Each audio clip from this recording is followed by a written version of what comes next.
Tonight, we're going to wrap up our series, Selling Girls, exposing how some children right here in Western New York are being sold for sex. Local law enforcement are making some major strides in catching sex traffickers and helping the victims, but it remains a major problem. Channel 2's Michael Wooten reports in this Two on Your Side original investigation. She looks about 14. What's the number you're using for the ad? This young lady. This is Operation Cross Country, the FBI's annual nationwide effort to rescue children sold for sex and put their traffickers behind bars. The FBI, along with its law enforcement partners, will find you. You can count on it. This year's crackdown resulted in the recovery of 84 sexually exploited children. It's modern-day slavery in plain sight. Special Agent Peter Orchard is the supervisor of the Violent Crimes Against Children Squad at the Buffalo FBI field office. These guys are extremely violent. We do everything in our power to pursue these guys. They're like our #1 threat out there that we really go after. How difficult are these cases to track down, to investigate, to prosecute? Extremely difficult cases to try to prosecute. She is scared to death of him, and it makes it very difficult for them to come forward. That's why the FBI teams up with local law enforcement, nonprofits that work with victims, and other agencies. Here, they're all part of the Western New York Human Trafficking Task Force. This task force, this coalition, is expanding every year. Erie County District Attorney John Flynn says his office is more involved now than ever before. He credits a change in state law that upped the penalties, putting New York's penal code on par with the federal trafficking statute. I can assure the victims that we're going to do whatever we can to prosecute these offenders and to put them in jail for a long, long time so they can't perpetrate this on anyone else, especially a child. Later this month, Flynn's prosecutors expected to try their first ever sex trafficking case in state court, as opposed to federal charges. The suspect's name is Derek Harris. He was indicted on multiple charges. 2 of his victims were minors, 1 under the age of 15. Prosecutors said he ran his sex trafficking operation out of the Boulevard Inn Motel in Amherst. He offered up his victims on various websites, negotiated the prices, and kept all the money.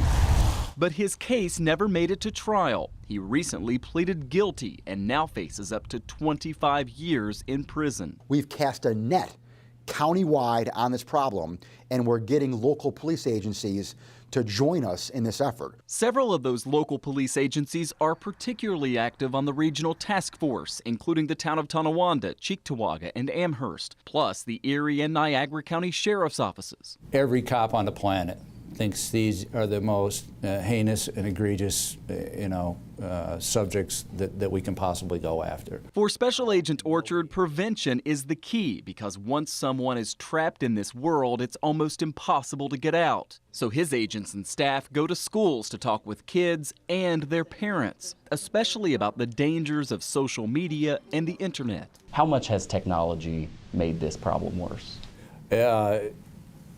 Tenfold. You need to be checking what your kids are doing on the phone. Because that's where traffickers often find their victims. Instead of just being the neighborhood guy who can do this stuff, it has now made the world your playground. But that digital footprint can also help crack cases. Law enforcement now can focus on these websites, can focus on social media to help catch these people. But it's still a challenge to get victims and witnesses to cooperate. How do you convince a victim of this that there is a better way?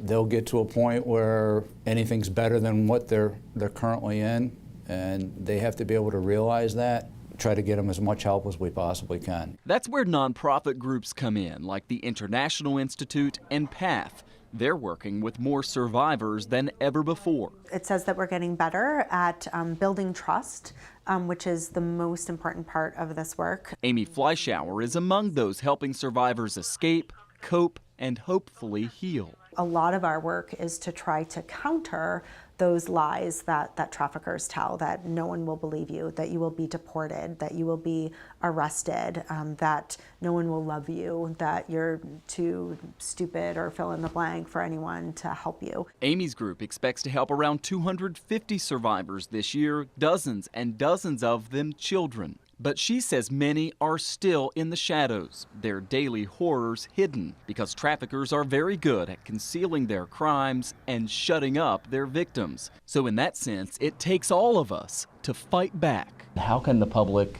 help? I hate to use the old cliche, but if you see something, say something. I mean, it may not be anything. It may break open the case of the century for us. If you suspect that a young girl or a young boy is a victim or something's wrong, come forward. How important is awareness? Awareness that this is happening right here. So it's critical. We've actually had several prosecutions that started as a tip from somebody in the community who said, something's not right at this house, or something's not right at this strip mall. And that's the only tip they had. Yeah, you just need to pay attention to some of those red flags and frankly your gut, and say something else is going on here. And just like last night, we want to share this number with you. It's the 24/7 trafficking hotline. You can call it if you're a victim or if you're just a person out there who suspects that something is wrong. This number is also on our website and app. And a couple of other notes about kind of the changing mentality from authorities. Buffalo now has a specialized human trafficking court, and in some cases, that's helped victims find a way out of their situation. Also, New York State was the first in the nation to start a program in which trafficking victims can have their criminal records cleared. A judge can actually vacate a conviction if, for instance, someone is charged with prostitution, if that person was forced to commit that crime. It really is kind of a change in mentality, guys, that these are victims, they are not criminals. And if they are going to start a better life and move on from this, having that criminal record is a huge impediment.